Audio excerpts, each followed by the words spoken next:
It's time for Herd Mentality, the weekly episode where you control the discussion today on Locked On Bills. You are Locked On Bills, your daily Buffalo Bills podcast. Part of the Locked On Podcast Network, your team every day.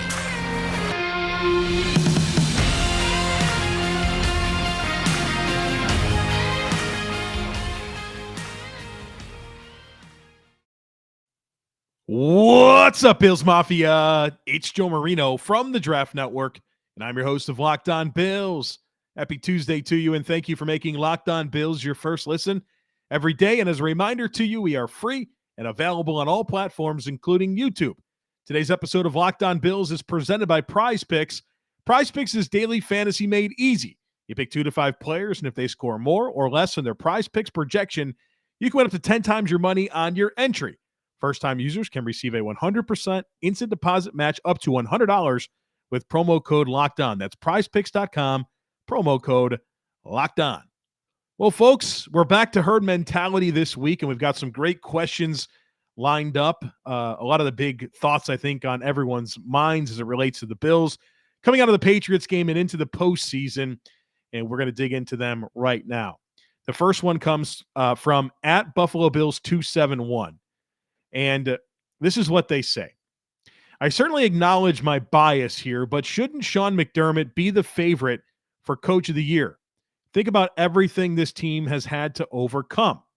The overwhelming Kansas City playoff loss and dealing with an offseason full of scrutiny from many, helping the Buffalo community after the devastating top shooting, living up to massive offseason expectations, Trey White missing more than half of the regular season due to injury recovery, Josh Allen's injury, 2 large snowstorms, one of them causing the game to be moved to Detroit, the other causing many deaths throughout Western New York, a team not being able to travel back to Western New York for Christmas, Von Miller's injury, the ongoing Damar Hamlin situation, and I'll add to it myself, Kim Pegula's health and whatever's going on there, Micah Hyde's injury, Dane Jackson leaving a game in an ambulance, and the unexpected passing of Dawson Knox's brother. At Buffalo Bills 271 continues to say, Coach being able to deal with these situations and still have them positioned with one of the best records in the NFL is nothing short of amazing. It is expected that teams will have to overcome adversity, but a list of this magnitude is unprecedented. I understand there are bigger things going on right now, but this is something I felt should at least be mentioned. I'm with you on this. I think Sean McDermott, as the head coach of this football team, has led the Bills through more than any other coach in the NFL and still managed to meet lofty expectations. 13-3 with all of that. Just an outstanding job of leadership and coaching by Sean McDermott this year.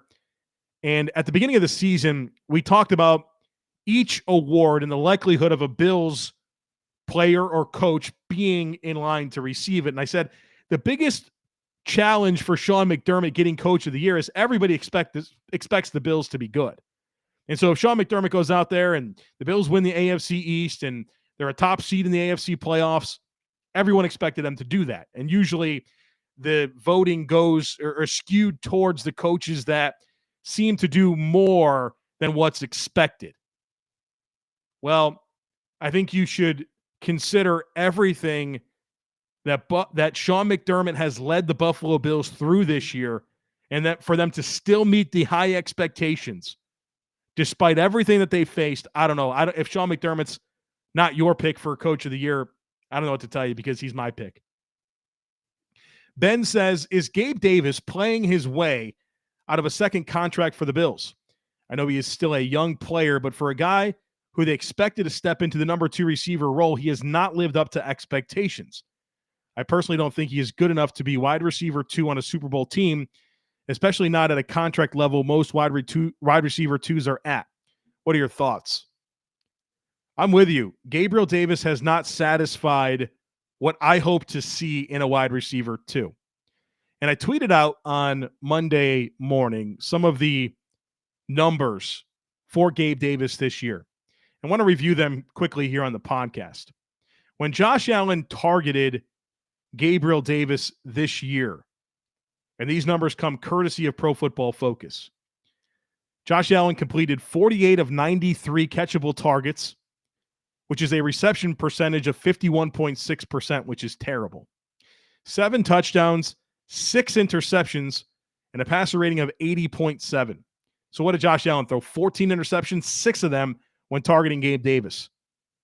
Josh Allen's passer rating was like in the upper 90s, I think like 96 or 97 this year. When targeting Gabe Davis is an 80.7. Gabe has brought down Josh in a lot of ways. Here's some other numbers that really stand out to me. His yards after catch per reception is 2.9. 2.9. And remember the Pittsburgh game? I mean, I think Gabe had something like 141 yards after the catch all season, and 68 of those yards came in one game against Pittsburgh. The guy just offers nothing after the catch. His drop rate is unacceptable, 12.7%. That's got to come down at least around 8%. His contested catch rate, he was 8 of 23. That's a contested catch rate of 34.8. He didn't play well this year. He didn't meet those expectations. And maybe those expectations were always a bit unfair. You know, it's one thing that I think we catch ourselves doing as football fans, as analysts, as media, is assuming that with more opportunity, that the production that the player received in a smaller sample size will just expand across a larger sample size.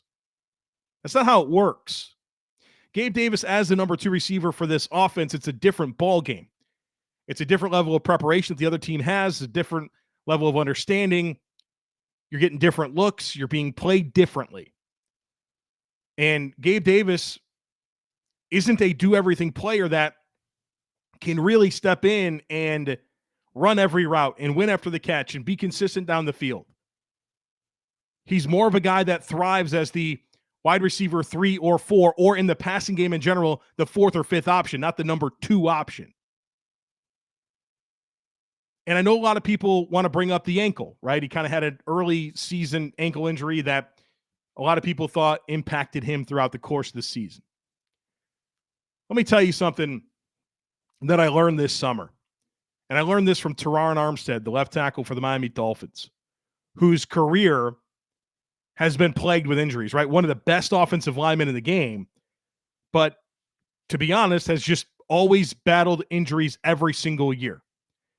And Teron Armstead at the Offensive Line Mastermind Summit with hundreds of NFL offensive linemen there and a lot of the best young players in the league, and Tyler Smith from the Cowboys and Ike Ekwonu from the Panthers, just tons of these big-time young offensive linemen and a lot of veterans and Hall of Famers, right? They're 300-plus linemen are there. Teron Armstead led an entire discussion on being a pro and what it means to be a pro. And he got into a lot of different things, but one thing that he mentioned was, if you can play, you can play. The film is the film. He actually said, and this is a quote from Teron Armstead at that summit, he said, when the Miami Dolphins play the Buffalo Bills, and let's say that I have a foot injury, and I play. When you pull up the tape, it doesn't say Miami Dolphins against Buffalo Bills, Teron Armstead played through a toe injury. No, the film is the film. If you can play, you can play.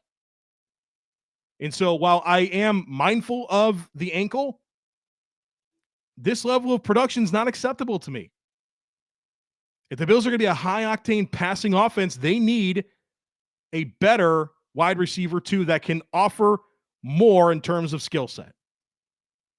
And maybe I'll eat my words and Gabe Davis will come back next year and be everything we dreamed of him being. But if you remember all of our conversations throughout the course of the offseason, it came with a level of hesitancy for me to really buy into him being able to be everything the Bills need as the wide receiver, too.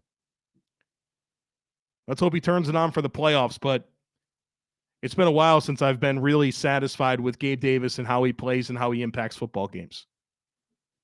The next one comes from Justin. Justin says, now I don't pay significant attention to national media, and I'm happy about our team being 13-3 AFC East champs. This is a great time to be a Bills fans.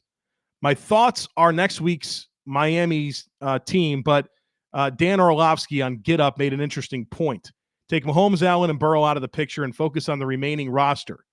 Got to admit, it gave me a crud feeling. Cincy, I believe, really has the roster to beat. The injuries are so hard to overcome. Now, anything can happen. It's the NFL. But what concerns do you have with the Bills for this year's playoff push? So I want to share my thoughts on what my concerns are for the Bills as they enter the postseason. But, I think Cincy has injuries too. Lyle Collins, their right tackle, is injured. Alex Kappa, their right guard, is injured. Hubbard and Hendrickson are playing injured. They don't have Chidobe Awuzie at corner, their number one corner. So it's not all right there for Cincy either. And I think from a depth perspective, they've got questions as well. I don't know that Kansas City has great defensive personnel. I don't think they have great wide receivers or running backs either. So I don't know that I look at the Bengals and Chiefs and say, yeah, their roster's better than the Bills. I don't know that I agree with there. So it's just something to be mindful of there. I think as I consider my concerns for the Bills in this postseason, I've got two. Number one is, does this passing game have enough rhythm right now? I know that it looked really good against Miami. It looked really good at times against the Patriots, but I think for the most part, the Patriots game and the Bears game were two instances of the last three games where I don't feel like this passing game had great rhythm. I don't feel like it was very on schedule with good consistency, with good calls and reads, with the level of consistency that I think you need to win deep into the postseason.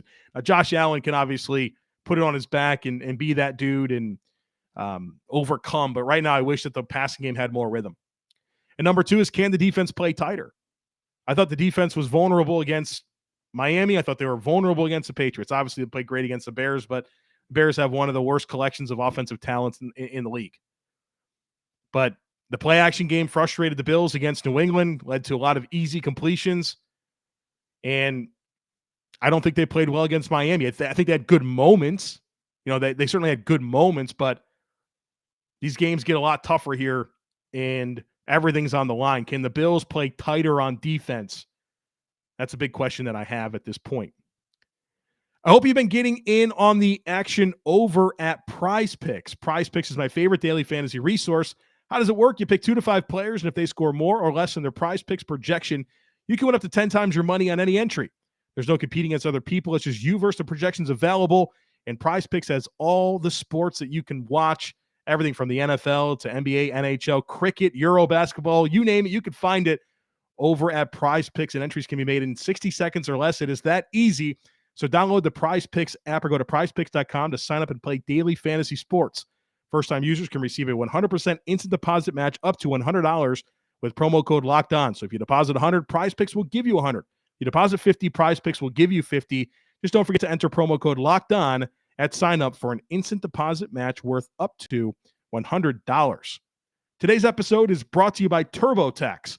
Go to TurboTax and don't do your taxes. Meet with an expert who will do them for you. TurboTax experts can relieve you from the stress of taxes and file for you so you can do not taxes. Show your eyes things that are not taxes. Unpack a moving box of not taxes. Taste not taxes. Sing not taxes a lullaby. Hope not taxes sleeps through the night. Grab a saddle and ride not taxes into the sunset. With the TurboTax 100% expert guarantee, an expert will do your taxes from start to finish so you can relax. Feels good to be done with your taxes, doesn't it? Come to TurboTax and don't do your taxes. Visit TurboTax.com to learn more. Intuit TurboTax, full-service products only. Video meeting while expert does your taxes required. See guarantee details at TurboTax.com/guarantees.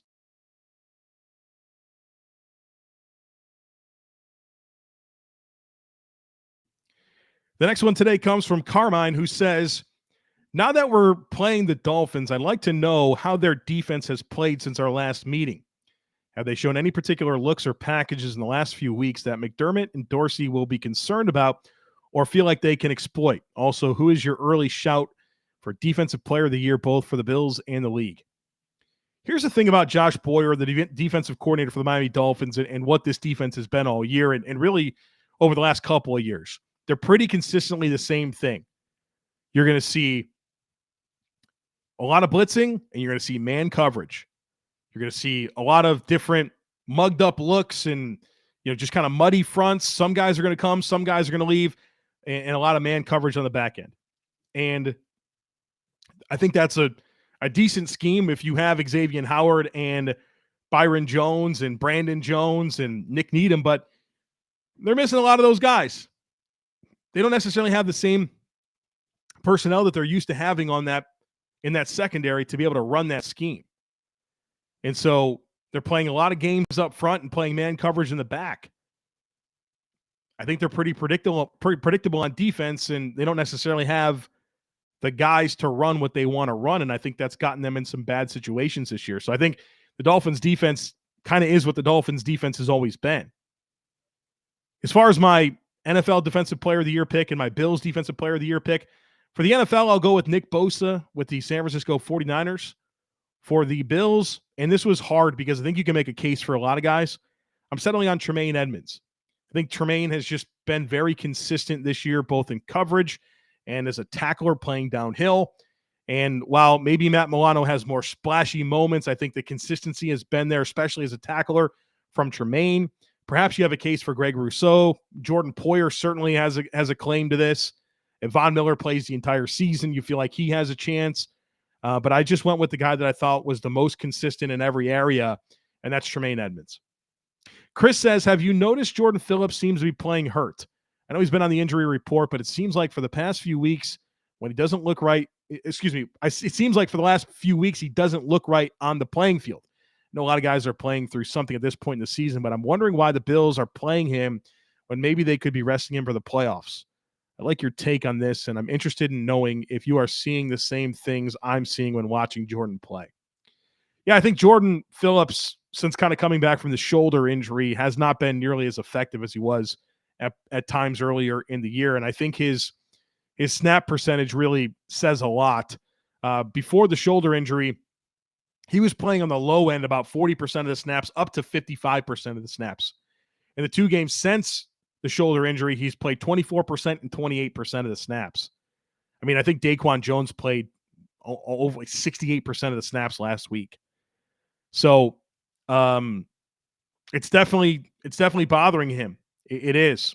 So, maybe there's a case to be made that they could have rested him over the last couple of weeks. I think the Bills also needed him, right? There's games they had to win to maintain, at one point the number 1 seed, and then you want it to be the 2 over the 3. So I think you kind of needed him.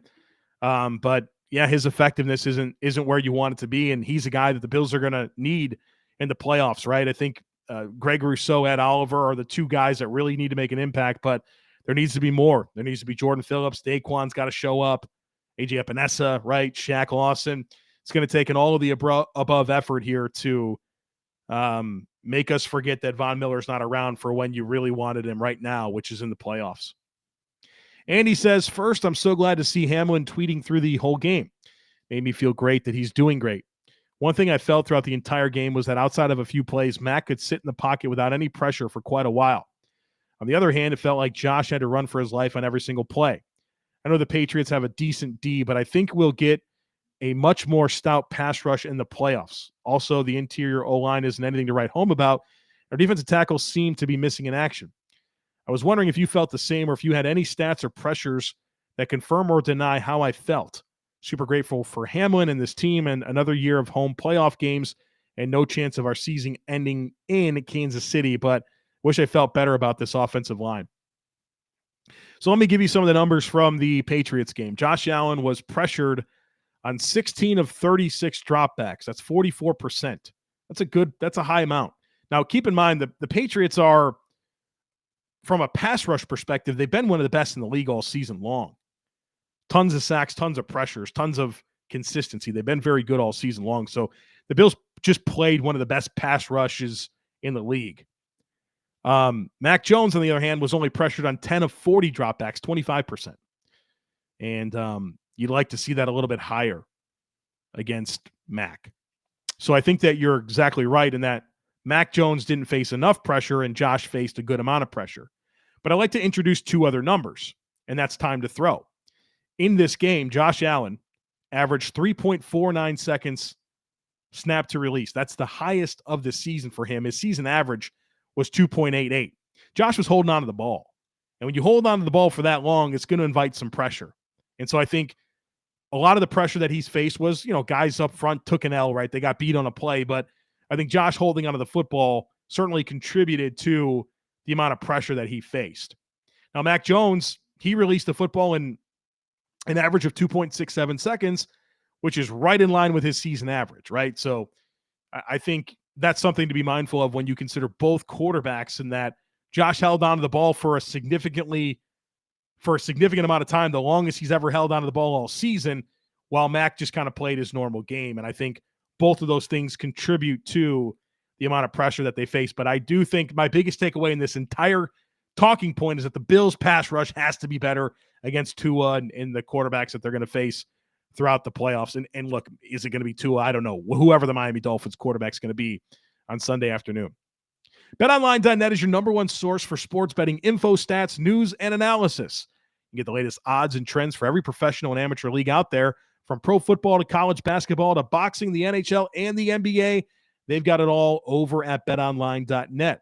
And if you love sports podcasts, you can find those as well over at BetOnline. They're always the fastest and easiest way to get your betting info, so head on over to the website today or use your mobile device to learn more. It's BetOnline, and it's where the game starts.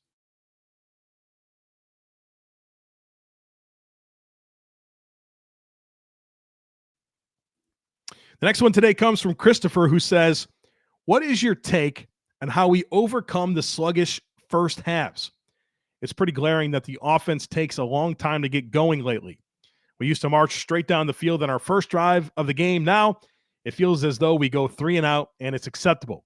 How do we get back to setting the stage for domination early on? It's a fair question, Christopher. And I'll tell you what, I feel like I've just become conditioned to accept this, right? Offense starts slow and you feel like, just going to get better throughout the game. They're going to be okay. And then the defense always gives up those early drives. And I'm like, okay, well, they always tighten the screws and figure it out, right? I've kind of come conditioned to watching Bills games looking like that recently. Now, fortunately, they're winning a lot of games, 7 in a row. They were 13-3, right, for the season. They lost 3 games by a combined 8 points all year. So they've done well to kind of figure this out. But what it comes down to for me, at least on the offensive side of the football, is that the Bills, or Ken Dorsey, has to be able to develop a better opening script, right? So I don't know if you're familiar with that, right? Your scripted plays. Usually teams will enter a game with a script of 10 or 20 plays that they know that they want to run right out the bat. And then from there, they evaluate how the defense played them in those looks that they gave them and adjust and play the game the rest of the way. Where Brian Daboll was so good was that opening script, right? You come out, you knew you're going to go down the field, you're going to score that touchdown. But maybe the adjustments didn't come as well, right?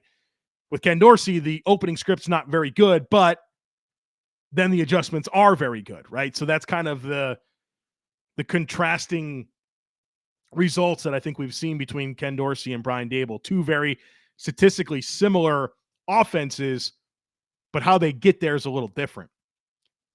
So I think where the Bills can find more success with offense early and even defense early to an extent is developing that opening script to allow you to score early and then still maintain that high level of ability to adjust as the game goes on.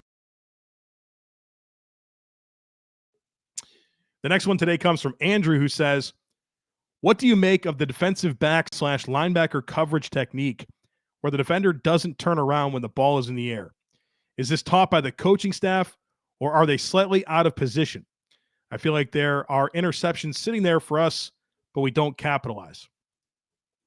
Now, I feel like I should know the answer to this, but I don't, in that I don't know what exactly the Bills defense teaches.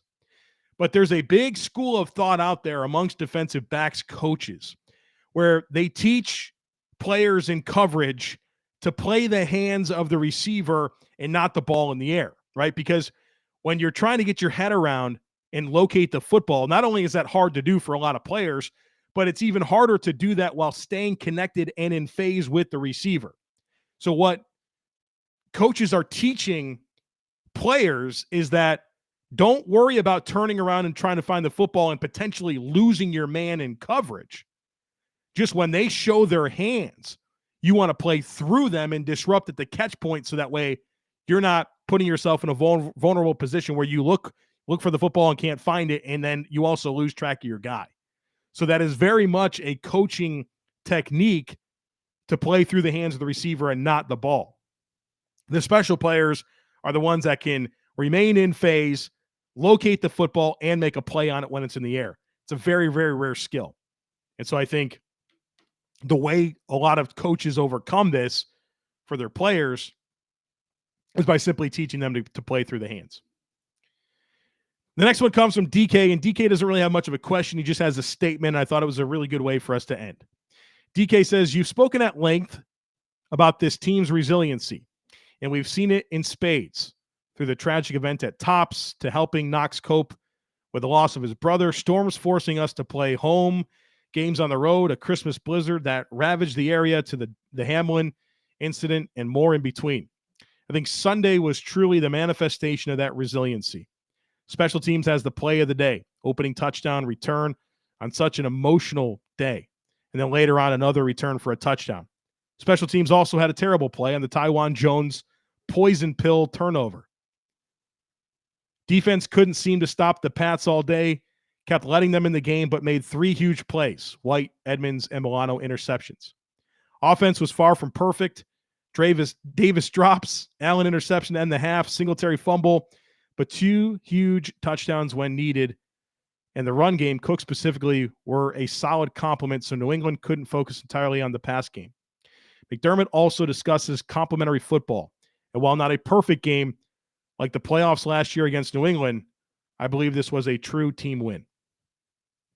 DK, I think that's a really good way to put it. I think that you can look at this game in so many different ways and realize that there is resiliency from every single unit through ups and downs, really, really high highs, really, really low lows, but the highs outweighed the lows, and it all contributed to a 35-23 win. And now this team has to go to the playoffs and see what their formula is going to be, see what their script's going to be. Does Josh Allen turn it on like we saw him do last year? Because I'll be honest, I'm not sure Josh played great at the end of last year. Remember that Falcons game, the Panthers game? I don't think he was awesome in. Can he turn it on like he did last year? The run game kind of creeped up. Remember, Devin Singletary was hot at the end of the year. Defensively, kind of some similar questions, right? Do they have the guys to be able to win in the defensive backfield against good passing offenses, right? We're going to find out. We're going to find out. Looking forward to it. Looking forward to going through the journey of the playoffs once again with everyone here on this podcast. So tomorrow, we turn our full attention to the Miami Dolphins. We'll do our primer, break them down, and I'll plot the path for the Bills to get a win. Then Thursday, crossover Thursday, we'll chat with Kyle Krabs of Locked On Dolphins, and then we'll do our Friday podcast. The Bills play Sunday at 1 o'clock Eastern time. All right, folks, as always, I kindly ask that you share, subscribe, rate, and review the podcast. Have a great rest of your day, and I look forward to catching up with you again tomorrow.